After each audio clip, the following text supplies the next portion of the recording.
11ನೆಯ ಅಧ್ಯಾಯ. ಪುರುಷೋತ್ತಮನಾದ ಸ್ನಾನಿಕ ಯೋವಾನ. ಯೇಸುಸ್ವಾಮಿ ತಮ್ಮ 12 ಮಂದಿ ಶಿಷ್ಯರಿಗೆ ಆದೇಶವನ್ನು ಕೊಟ್ಟಾದ ಮೇಲೆ ಅಲ್ಲಿಂದ ಹೊರಟು ಉಪದೇಶ ಮಾಡುವುದಕ್ಕೂ ಬೋಧಿಸುವುದಕ್ಕೂ ಹತ್ತಿರದ ಊರುಗಳಿಗೆ ಹೋದರು. ಸ್ವಾಮಿಯ ಕಾರ್ಯಕಲಾಪಗಳ ಸುದ್ದಿ ಸೆರೆಯಲ್ಲಿದ್ದ ಸ್ನಾನಿಕ ಯೋವಾನನ ಕಿವಿಗೆ ಬಿದ್ದಿತು. ಆತನು ತನ್ನ ಶಿಷ್ಯರಲ್ಲಿ ಕೆಲವರನ್ನು ಅವರ ಬಳಿಗೆ ಕಳುಹಿಸಿದನು. ಇವರು ಬಂದು, ಯೋವಾನನು ತಿಳಿಯಪಡಿಸಿದ ಪ್ರಕಾರ ಬರಬೇಕಾದವರು ನೀವೋ ಅಥವಾ ಬೇರೊಬ್ಬನನ್ನು ನಾವು ಎದುರು ನೋಡಬೇಕೋ ಎಂದು ಯೇಸುವನ್ನು ಕೇಳಿದರು. ಅದಕ್ಕೆ ಯೇಸು, ನೀವು ಕೇಳುವುದನ್ನು ಕಾಣುವುದನ್ನು ಯೋವಾನನಿಗೆ ಹೋಗಿ ತಿಳಿಸಿರಿ.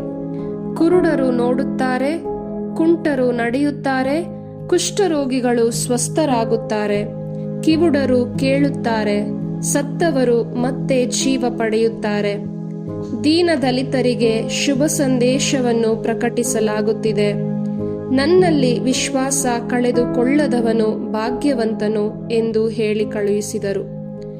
ಯೋವಾನನಿಂದ ಬಂದಿದ್ದ ಶಿಷ್ಯರು ಹೊರಟು ಹೋದಾಗ ಯೇಸುಸ್ವಾಮಿ ಜನಸಮೂಹಕ್ಕೆ ಯೋವಾನನನ್ನು ಕುರಿತು ಮಾತನಾಡಿದರು. ಬೆಂಗಾಡಿನಲ್ಲಿ ನೀವು ಏನನ್ನು ನೋಡಲೆಂದು ಹೋದಿರಿ? ಗಾಳಿಗೆ ಹೋಲಾಡುವ ಜೊಂಡನ್ನೇ? ಇಲ್ಲವಾದರೆ ಏಕೆ ಹೋದಿರಿ? ನಯವಾದ ರೇಷ್ಮೆ ಉಡುಪನ್ನು ಧರಿಸಿದ್ದ ವ್ಯಕ್ತಿಯನ್ನು ನೋಡಲು ಹೋದಿರೇನು? ಅಂತಹ ಉಡುಗೆ ತೊಡುಗೆ ಧರಿಸಿರುವವರು ಅರಮನೆಗಳಲ್ಲಿ ಇರುತ್ತಾರಷ್ಟೆ. ಹಾಗಾದರೆ ಯಾವ ಉದ್ದೇಶದಿಂದ ಹೋದಿರಿ? ಪ್ರವಾದಿಯನ್ನು ನೋಡಲೆಂದೋ? ಹೌದು, ಪ್ರವಾದಿಗಿಂತಲೂ ಶ್ರೇಷ್ಠನಾದವನನ್ನು ನೋಡಿದಿರಿ ಎಂಬುದು ನಿಜ. ಇಗೋ, ನನ್ನ ದೂತನನ್ನು ನಿನಗೆ ಮುಂದಾಗಿ ಕಳುಹಿಸುವೆನು. ಆತನು ನಿನ್ನ ಮಾರ್ಗವನ್ನು ಮುಂಚಿತವಾಗಿ ಸಿದ್ಧಗೊಳಿಸುವನು ಎಂದು ಪವಿತ್ರ ಗ್ರಂಥದಲ್ಲಿ ಉಲ್ಲೇಖಿಸಿರುವುದು ಈ ಯೋವಾನನನ್ನು ಕುರಿತೆ. ಮಾನವನಾಗಿ ಜನಿಸಿದ್ದವರಲ್ಲಿ ಸ್ನಾನಿಕ ಯೋವಾನನಿಗಿಂತ ಶ್ರೇಷ್ಠನಾರೂ ಹುಟ್ಟಿಲ್ಲ ಎಂದು ನಿಮಗೆ ಸ್ಪಷ್ಟವಾಗಿ ಹೇಳುತ್ತೇನೆ. ಆದರೂ ಸ್ವರ್ಗ ಸಾಮ್ರಾಜ್ಯದಲ್ಲಿ ಕನಿಷ್ಠನಾದವನು ಕೂಡ ಅವನಿಗಿಂತ ಶ್ರೇಷ್ಠನೇ ಸರಿ. ಯೋವಾನನು ತನ್ನ ಸಂದೇಶವನ್ನು ಸಾರಿದಂದಿನಿಂದ ಇಂದಿನವರೆಗೆ ಸ್ವರ್ಗ ಸಾಮ್ರಾಜ್ಯವು ನೂಕುನುಗ್ಗಲಿಗೆ ಗುರಿಯಾಗಿದೆ. ಬಲಪ್ರಯೋಗ ಮಾಡುವವರು ಅದನ್ನು ಸ್ವಾಧೀನಪಡಿಸಿಕೊಳ್ಳಲು ಯತ್ನಿಸುತ್ತಿದ್ದಾರೆ. ಯೋವಾನನ ಕಾಲದ ತನಕ ಧರ್ಮಶಾಸ್ತ್ರ ಹಾಗೂ ಎಲ್ಲಾ ಪ್ರವಾದಿಗಳು ದೇವರ ಸಾಮ್ರಾಜ್ಯವನ್ನು ಕುರಿತು ಪ್ರವಾದನೆ ಮಾಡಿದರು. ಅವರ ಹೇಳಿಕೆಯನ್ನು ನಂಬಲು ನಿಮಗಿಷ್ಟವಿದ್ದರೆ, ಇಗೋ, ಬರತಕ್ಕ ಎಲಿಯನು ಈ ಯೋವಾನನೇ. ಕೇಳುವುದಕ್ಕೆ ಕಿವಿಯುಳ್ಳವನು ಕೇಳಿಸಿಕೊಳ್ಳಲಿ. ಈ ಪೀಳಿಗೆಯನ್ನು ನಾನು ಯಾರಿಗೆ ಹೋಲಿಸಲಿ?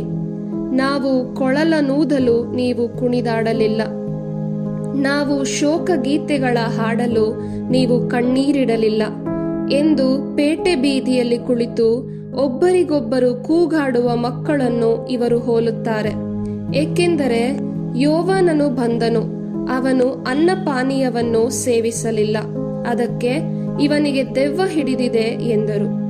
ನರಪುತ್ರನು ಬಂದನು, ಅನ್ನಪಾನೀಯಗಳನ್ನು ಸೇವಿಸಿದನು, ಇವನೊಬ್ಬ ಹೊಟ್ಟೆಬಾಕ, ಕುಡುಕ, ಸುಂಕದವರ ಹಾಗೂ ಪಾಪಿಷ್ಠರ ಗೆಳೆಯ ಎನ್ನುತ್ತಾರೆ. ಆದರೆ ದೈವಜ್ಞಾನವೇ ನಿಜವಾದ ಜ್ಞಾನವೆಂದು ಅದರ ಕಾರ್ಯಗಳಿಂದಲೇ ಸಮರ್ಥಿಸಲಾಗುತ್ತದೆ ಎಂದರು. ಪಾಪಕ್ಕೆ ವಿಮುಖವಾಗದ ಪಟ್ಟಣಗಳಿಗೆ ಶಾಪ. ಯಾವ ಪಟ್ಟಣಗಳಲ್ಲಿ ಯೇಸುಸ್ವಾಮಿ ಅದ್ಭುತ ಕಾರ್ಯಗಳನ್ನು ಹೇರಳವಾಗಿ ಮಾಡಿದ್ದರೋ ಆ ಪಟ್ಟಣಗಳ ಜನರೇ ಪಾಪಕ್ಕೆ ವಿಮುಖರಾಗಲಿಲ್ಲ. ಆದ್ದರಿಂದ ಆ ಪಟ್ಟಣಗಳನ್ನು ಯೇಸು ಖಂಡಿಸಿದರು. ಕೊರಾಜಿನ್ ಪಟ್ಟಣವೇ ನಿನಗೆ ಧಿಕ್ಕಾರ, ಬೆತ್ಸಾಯಿದ ಪಟ್ಟಣವೇ ನಿನಗೆ ಧಿಕ್ಕಾರ.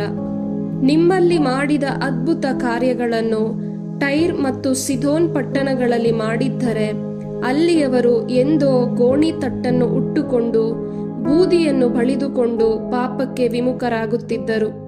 ಆದುದರಿಂದ ತೀರ್ಪಿನ ದಿನ ಟೈರ್ ಮತ್ತು ಸಿದೋನಿನ ಗತಿಯು ನಿಮಗಿಂತಲೂ ಮೇಲಾಗಿರುವುದೆಂದು ಒತ್ತಿ ಹೇಳುತ್ತೇನೆ. ಎಲೆ ಕಫೆರ್ನಾವುಮ್ ಪಟ್ಟಣವೇ, ನೀನು ಸ್ವರ್ಗಕ್ಕೇರುವೆ ಎಂದು ನೆನೆಸುತ್ತೀಯೋ? ಇಲ್ಲ, ಪಾತಾಳಕ್ಕೆ ಇಳಿಯುವೆ.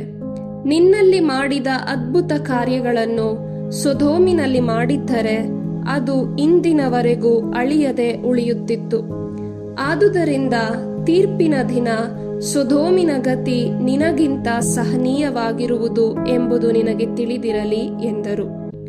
ಸುಪ್ರೀತ ಸಂಕಲ್ಪ. ಆ ಸಮಯದಲ್ಲಿ ಯೇಸುಸ್ವಾಮಿ, ಪಿತನೇ, ಪರಲೋಕ ಭೂಲೋಕಗಳ ಒಡೆಯನೇ, ಜ್ಞಾನಿಗಳಿಗೂ ಮೇಧಾವಿಗಳಿಗೂ ಈ ವಿಷಯಗಳನ್ನು ಮರೆಮಾಡಿ ಮಕ್ಕಳಂತವರಿಗೆ ನೀವು ಶ್ರುತಪಡಿಸಿದ್ದೀರಿ. ಇದಕ್ಕಾಗಿ ನಿಮ್ಮನ್ನು ವಂದಿಸುತ್ತೇನೆ. ಹೌದು ಪಿತನೇ, ಇದೇ ನಿಮ್ಮ ಸುಪ್ರೀತ ಸಂಕಲ್ಪ.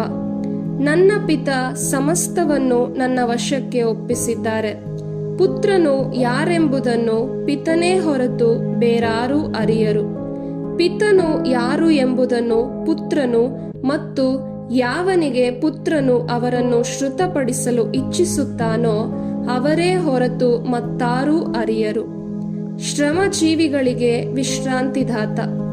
ದುಡಿದು ಭಾರ ಹೊತ್ತು ಬಳಲಿ ಬೆಂಡಾಗಿರುವ ಸರ್ವ ಜನರೇ, ನೀವೆಲ್ಲರೂ ನನ್ನ ಬಳಿಗೆ ಬನ್ನಿರಿ, ನಾನು ನಿಮಗೆ ವಿಶ್ರಾಂತಿ ಕೊಡುತ್ತೇನೆ.